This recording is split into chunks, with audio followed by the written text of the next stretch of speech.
welcome to Tech Talk. I am Jennifer Cooper with fOCUS360. And today our guest is Ryan Taft. He is the founder. Hello, Ryan. Hi. He is the founder of Impact 88 and your first time on Tech Talk. And honestly, we just met. So I know. we're super excited to meet you and have you on the show. I feel like I'm seeing you everywhere online. You're doing so much amazing content and thought I need to interview this guy. I need to know you in life and to think you have some great content to bring our viewers. So thank you so much for being on today. Well, thanks for reaching out. We should have recorded the pre-show because that was kind of fun. But yeah, this is I love getting messages out there, meeting people in the industry and so forth. And so yeah, when you reached out, I was like, yes, let's do this. This is going to be fun. Awesome. Well, we're excited to have you. And so everybody watching today, we're going to talk about current market conditions. It's not an easy market. We have to go to work every day. We definitely have to go to work. We might have times in life and it's a little easier. It's tough right now. And I want to talk about what do we do from a sales and marketing perspective, what not to do, and getting in the mindset, right? Mindset is so huge for how we live in our daily lives, how we plan things that we want to accomplish, and how do we maybe get through some of these challenges, right? So I want to unpack the topic of how do we shift. I know you talk about mind shift and how do we shift for today's market. We're going to unpack that with Ryan. But for anybody that doesn't know you, I know your company is relatively new. I always say, don't assume people know who I am, right? I know who you are. So let's talk about a little bit about your passion, a little bit about what you're doing with the home building industry and sales teams at large. Yeah, absolutely. My passion is the people side of this. It always has been. I have always wanted to help people just become better people in general. This was born out of, I probably have to trace this back, and we're going to get deep right away. I trace it back to having an alcoholic for a mom who was really riddled with demons. I mean, she had all kinds of problems. She was suicidal. She was probably drunk most of my childhood, had a bottle of Smirnoff on her nightstand. I mean, really troubled. And I always wondered why was she like that? What went on in her life? And so she gave me this gift of curiosity to want to understand human behavior and why people do what they do. And then also the desire to want to serve and help people. And I that was the gift that my mom gave me. And so I've always wanted to, whenever I see somebody who's struggling with something or whatever it might be, my heart is just, how do I serve this person? How do I help this person? And so with the home building industry, it sort of fell in pretty well. My grandfather was in new home sales. My dad sold real estate on the side as well as being an actor. My aunt was a top salesperson at King Realty in Sherman Oaks, California when I was a kid. My brother was a permits processor. My uncle was an architect. You see, I was kind of meant to do this. But when it comes to Impact 88, I have a phrase that I use that I have stickers being made with this phrase right now. That's how geeked up I am on this phrase. And it's this: people over process. People over process. And the reason why is because when you look at typical sales interactions and sales training, what you see is salespeople go into, it's like they forget they're a human being sometimes, and they go into process. What's my next question? And it becomes very focused on, am I doing the process? Am I asking the right question? What is my next question? And I'm sitting here. Yeah. And I'm like, how did you, like, someone asked me on an airplane the other day, they said, when you think about what you do for a living, what's your response? And I said, that's easy. I help salespeople get back to being human beings in the sales conversation. That's simple. Love it. Doesn't need to be complicated. It's if you and I are friends and we have lunch and you say, God, I think we need to move. I'm not going to be like, oh, what's my next question? Why? You're moving. Why? What's going on? Yeah. I go right into curiosity, and I don't have a brain fart over a process, which is why I also tell salespeople, don't be a weirdo. So there you go. Yeah. Well, love it. All right. So you're going to help put people first in the conversation is what I'm gathering out of that, which is fantastic. I think that's where people get stumbled up in learning sales processes and trainings is you are definitely thinking about what's next. And there is something to learning a flow for conversation to get what you're going to need out of it. And as you get comfortable with knowing what you're trying to go after, you can pull some of those more classic trainings Absolutely. into the conversation of the person. So, yeah. But yeah, you see people like, oh, I did this out of order of operations. It was out of order. So, life isn't that hard, right? It shouldn't be, but we do have a tendency to complicate it. So there's that. We do. So, let's dive in, let's talk about market conditions right now across what you're seeing. You're working with builders across the country, as am I. And, bottom line, I like to say that it's not 2008. It's not the last big housing recession. It's a different market. There's different things going on. Right. And it definitely has been, politically, economically, an interesting last couple of years. And what I'm finding is that you've got sales agents that have really made new home sales their career, their passion. And so those that are seasoned, truly seasoned, are used to these hills and valleys, and they have the toughest skin right now to what's going on. And they maybe hopefully planned for these types of times, even financially and mentally. Then you've got people in the market that have been doing this. They came in at COVID, and we didn't expect COVID to be great for sales, but it was. It had like the reverse happenings. We thought the industry was going to tank, and no, everybody needed a house. Everybody wanted to get something new. So they've had this kind of this ride, and maybe teams haven't been fully trained on how to go through and court those relationships, because it was, can I take your order? Right. And those are the people that are struggling and are they needing to be coached out or coached in, is where they're at. That's what I'm seeing. So I'd love to hear what you're seeing from a market conditions and what you're seeing, kind of the response out there. And let's kind of dig into how we can help people, be able to help people on today's Tech Talk.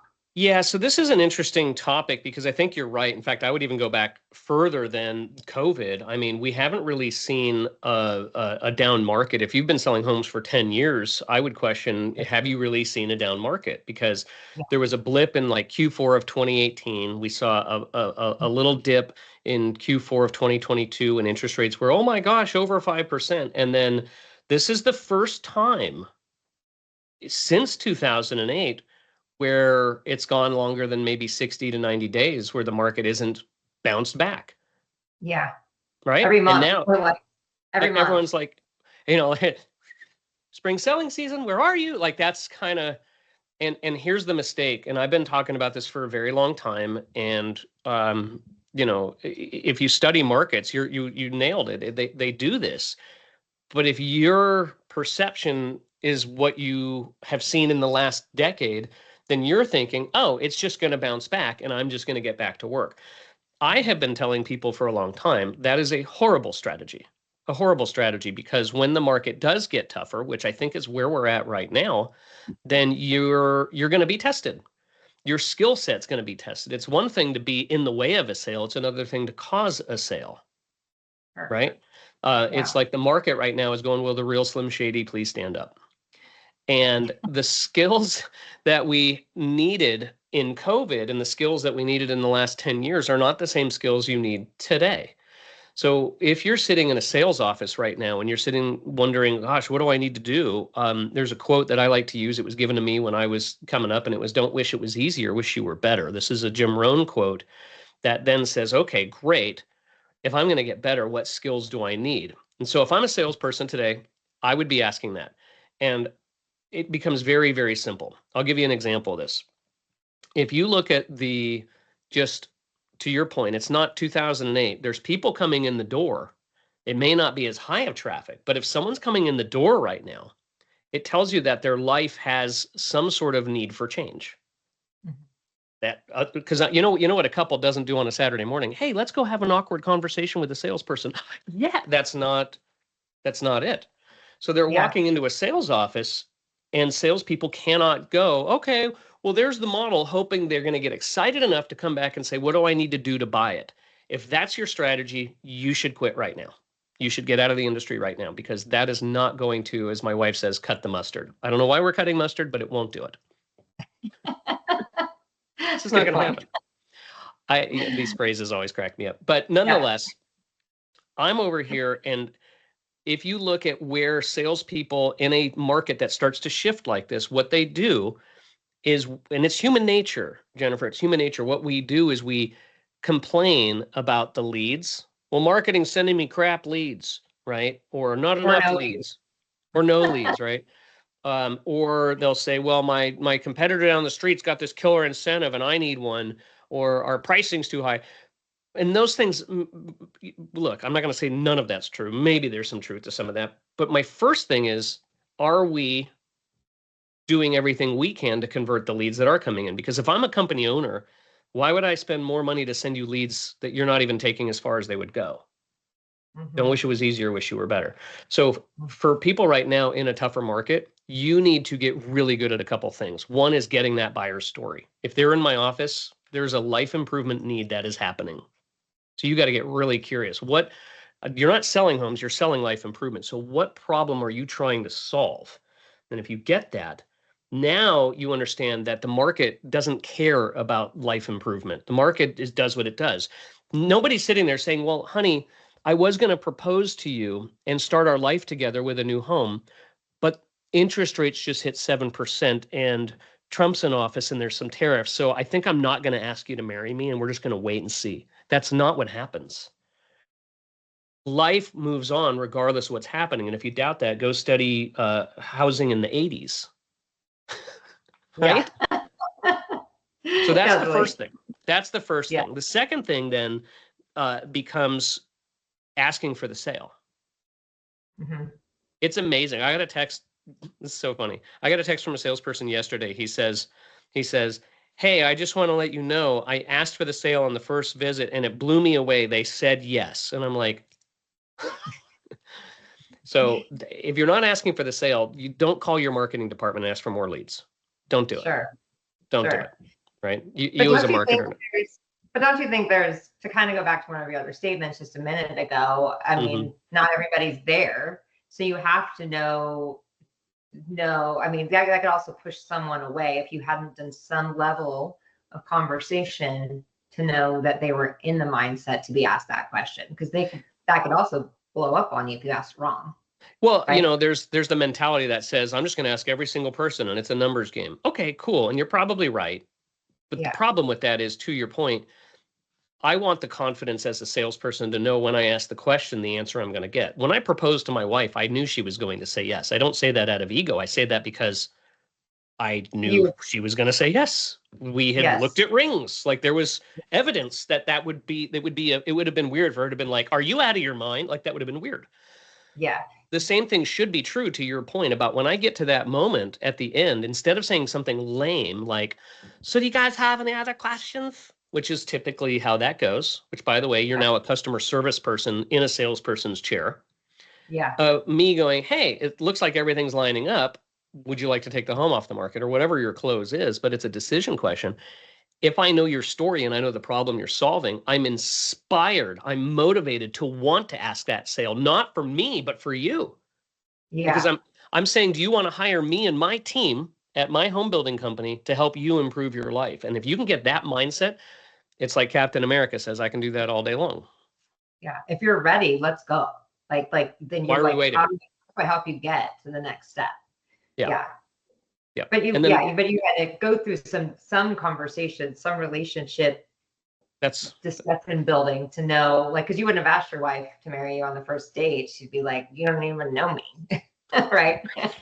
Don't be a weirdo, I always say. Maybe you will. I don't know. No, I'm pretty sure I would have gotten shut down for sure. No, you want to get to know how you are going to serve them. But what I find is that I'll give you an interesting statistic. In the last 12 years, I haven't been asked for the sale one time, and I walk through more models than anyone I know. Yeah, that's really interesting. Nobody, not once. That's really interesting. My wife's never been asked for the sale walking into a new home sales office in her whole life, ever. Wow. That's crazy. So we got to look in the mirror a little bit before we start saying, oh, the market. It's like, okay, great. I have a guy I work with here in the Phoenix market, Charlie Penovich. I'm going to make this guy famous. He he started at a new company, and within 30 days, he was like the top sales guy there. He texts me every day, and he's been doing this for a year and a half, if he asked for the sale or not. I got 2 prospects. I asked both for the sale. I got 2 prospects today. I asked 0 for the sale. He texts me every day on this. That's the only thing I told him to do. Text me that. He became MAME salesperson of the year doing that. And then just a couple of weeks ago at the beginning of May, he texts me and he said, wow, traffic's really slowed down. I said, how many did you get this week? How many traffic? He says, I got 4 traffic units. I said, great. How many sales did you get? He goes, well, that's the fun part. He goes, because I'm asking for the sale, I got 3 sales. Wow. He turned it into a game almost, right? That's Like, exactly correct. you know, like if he's thinking, I'm reporting to Ryan on every activity. He like, says that. Why not ask him? He got a what we would call a floor pop, right? He had a mom and her son come in, and their first words out of their mouth is, "We just started looking. We're not buying. We're just looking." You know how people do. And he went through, got their story, did the whole thing, and then he thought, "Well, crap, I am going to be texting Ryan later today if I ask for the sale." And he did, Yeah. and he said, "Hey, you know, it looks like everything's lining up. Do you want to take the home off the market?" And he said, I nearly fell on the floor when they said, you know what? We love this home. We think it's the right one. One and done. It was their first visit anywhere, and they said one and done, and they bought the home. Yeah. I mean, you never know. And if they say no, you've now seeded the question. Yeah. Very upfront. And then as they look, I think there's some psychology even to, if they say no, how you loaded the question in their mind. Right. Well, you know, the surveys show that if you want to shorten the buying cycle, which every company owner and C-suite person does, if you want them to buy on visit 2, you have to ask on visit 1.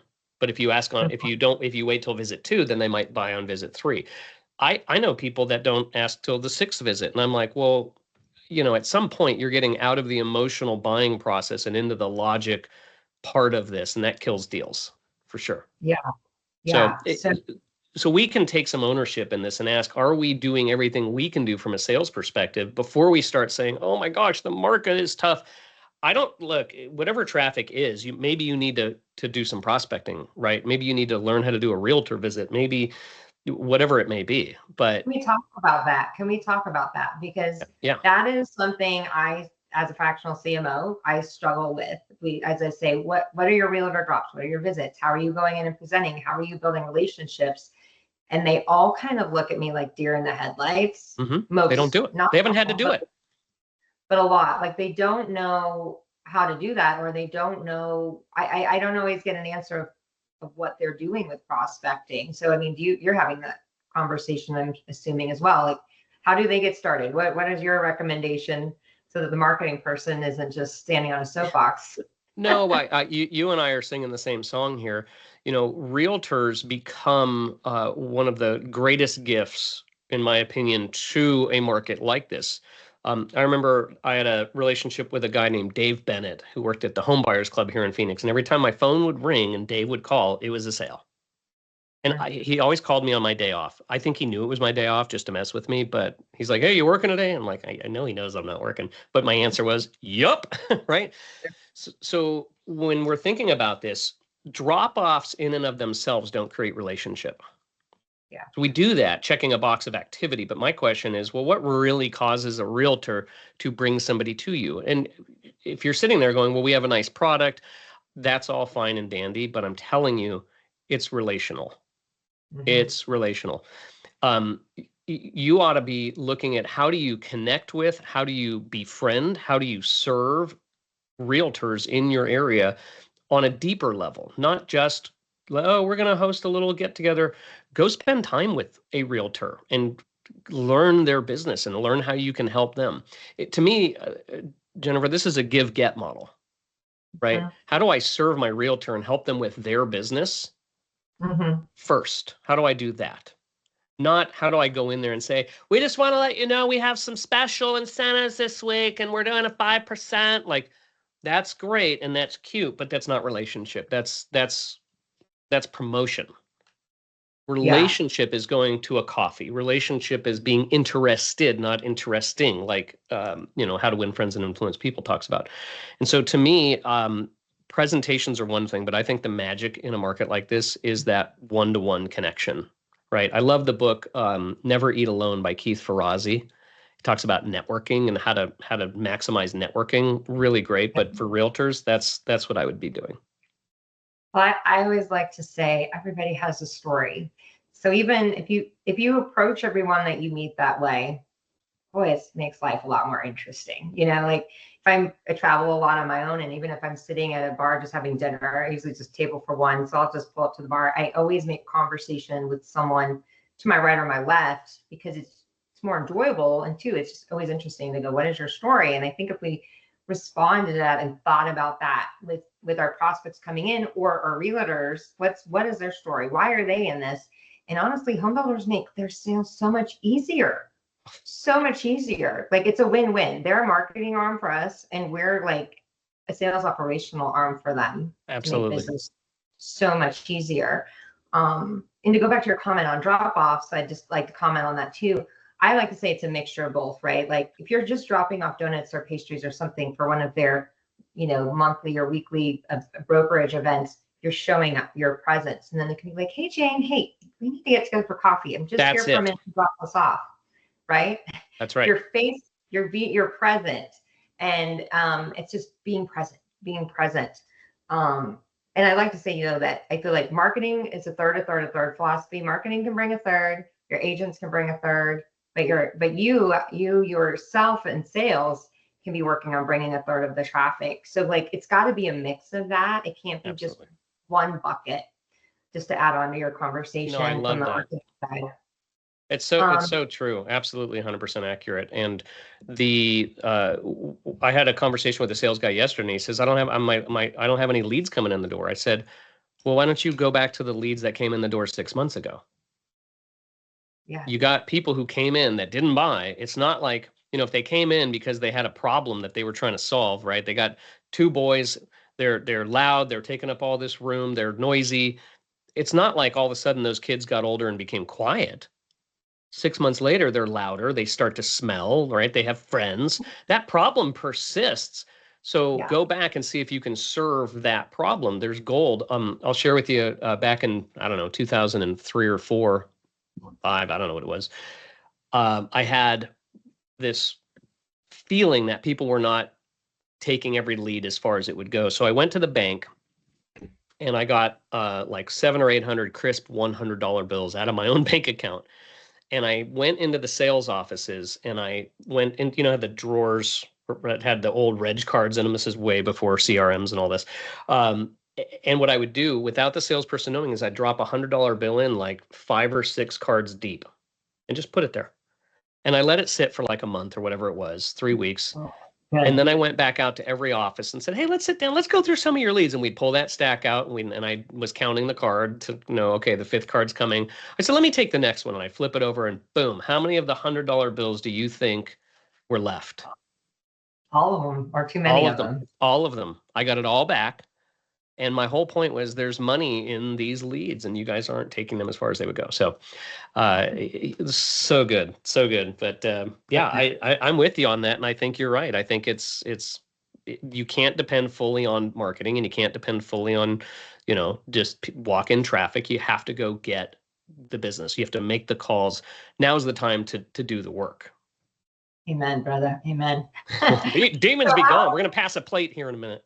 I know. So how do you support changing the tape? You and I can talk about this and, you can come in and rah with a group. I see this happen a lot with coaches and trainers out there. They come in really motivational and then they leave and they're like, that guy's so great. And then they just go back to mindset. I see it all the time, Ryan. Yep. How do you help support that excitement and that spark stays or starts to drill into the culture? And how do sales managers help to drill that in? Because that's where I see a stopgap. You're 100% right. This is exactly one of the fixes that I wanted to address with Impact 88, because if you think about what a trainer would come in and do, right? They'll come in and let's say they're amazing and oh my gosh, that was the best training ever. Oh, and to your point, the next day it's like, all right, well, nothing happened. Training in and of itself doesn't make change happen. It's knowledge transfer. more than anything else. It's what I call shelf help. It goes on the shelf and then it doesn't help. So it's what happens after that. And so there's two pieces to this. One is the accountability of the salesperson for the behaviors. And then the other one is the accountability of the sales leader for the right behaviors. I'll give you an example. So I was doing a training in, Salt Lake City. And we were having a follow-up call with the trainer or with the sales manager. And I said, all right, so tell me how it's been going, what's been happening. And he started hemming and hawing and giving me high level. And I just called him out. I said, you have not done one thing since I left, have you? And he's like, I can't lie to you. I haven't been out to the field. And so what I did is I created scorecards that measure the activities of both the sales leader and the salesperson. And those become visible between all three arms of that, the trainer, the sales leader, and the sales professional, to ask the question, are we doing these things? How, and if we're not doing them, it's either that you have a coachability issue on the salesperson's part, or you have a problem with the sales leader getting out, holding them accountable because they're in too many meetings or they're whatever it may be, or the trainer didn't do it right. One of those three went wrong. But that's why the one and done trainings tend not to have any stick-to-itiveness, is because there's no measurement to it. So we have scorecards that we introduced into our training that measure those three things. And every training has, so for example, asking for the sale on visit one, notes in that are story based, to your point, in the CRM, and we can look at that and measure those things on a pretty regular basis. And so we built a Google Doc that is visible to all the parties to say, how are we doing in these areas? And not for a gotcha perspective, but so we can catch behavior issues. So here's a good example of this. So the Google Doc we created has it'll have the topic of what the behavior is. Like, let's just say asking for the sale on visit one. And then there's a tool that comes along with that. If it's rated, when we do red, yellow, green, just to make it easy, if it's rated yellow or red, or let's say it's red, and it's red all the way down, each and every salesperson on the team is red on that, well, that's either a sales manager issue or a trainer issue, because everyone's red. Mm-hmm. But if it's red horizontally on all of the skills with this person and everyone else is green, well, then you probably have a salesperson problem. So this just gives us intel. And it's like the quote from the TV show Reacher on Amazon Prime: in an investigation, details matter, right? So I love that. And that's how we measure that. So we can course correct that and figure out where the issues are, and not just assume smiley faces on a sheet and applause means everyone got it and everyone changed, because that's not how it works. Well, I go back to your original comment about how that sales associate is texting you every time he asks for the sale. He's trained himself through that method to ask it because you were going to hold him accountable by asking him the question. So it's like, to drill out of that, everybody just goes back and like buries their head in their normal process. Right. We have to find tools and ways to break that tape. That's and right. I mean, that's what's happening, is that people we just go back there. We program how we conduct our days. And I see that happening so much. So I love that you're coming up with tools that make us think of a different way and help leaders, because it's not that nobody's trying to do a bad job. It's just that we're crazy and we get stuck in our patterns. No, I think that's exactly right. I always, rather than crazy, but I think there's some truth to that. I always like to say there's good intention, bad technique. Yeah. To that point, here, this is the text thread with Charlie, just so you can kind of see. This is over a year and a half, him sending me every day.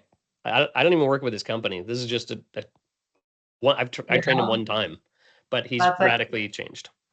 Wow. Now, he's like a poster. No, it's good for him. He wants to change. Now, the other piece of this, and this is, I was just having lunch yesterday with a national training VP, major company, and he and I were having the conversation around one of the bigger issues, and this is something that we are addressing, and it's that nobody knows how to really coach anybody. It's not like you get hired into management and they go, okay, we're going to enroll you in a coaching program to teach you how to be a performance coach. That doesn't exist until now. So we are launching a coaching certification program to teach sales leaders how to coach, because I believe that the challenge that a great market does is it does this, is it causes sales leaders to manage the numbers, not develop the people. Yeah. It's hard to get an MBA in leadership. A lot of it comes from the world of hard knocks. That's right. That's right. So, you know, That's and true. they get promoted, and then now you've got to motivate people. So Go I love figure that it out. you're putting some intention around, you know, the skill set that does need training. So I think that's fantastic. That's it. Ryan, I could talk with you all day. I could already tell. I love your options or your ideas and your comments of all the different ways that sales teams can look at how to become different and be better and shift the mind on how they're addressing the market. So thank you so much. We do tend to keep Tech Talks somewhat short. They're getting longer with great conversations like this. I would love to ask, where can people find you next? Are you speaking anywhere? Any conferences? How do they get in touch with you? I'd love to give you that plug. Yeah, so thank you so much. Of course, they can always go to the website impact88.com, and that's all spelled out. There's no numbers in that. And then, of course, I'm all over social media as well. As far as the next major public thing I'm doing, because most of the stuff I'm doing is hired with builders and so forth, is and this may change. Oh, I'm going to be speaking in Denver at the Sales and Marketing Council up there. That information will be on our website as far as when that happens. I believe it's in September. And then in October, I'm speaking at the Do You Convert Summit with Mike Lyon and his team. So I'll be at that in Chicago as well. So excited about those two options. Yes. Awesome. We'll have to meet up in Denver. I'm in Denver, so that's great. Perfect. And well, thank you, everyone. We are on Spotify, Vimeo, and YouTube. If you want to catch this full episode in its entirety or any others in our library. And Ryan, again, thank you so much for being on our show today. I appreciate it so much. Thank you for having me. This was awesome. All right. Bye, everybody.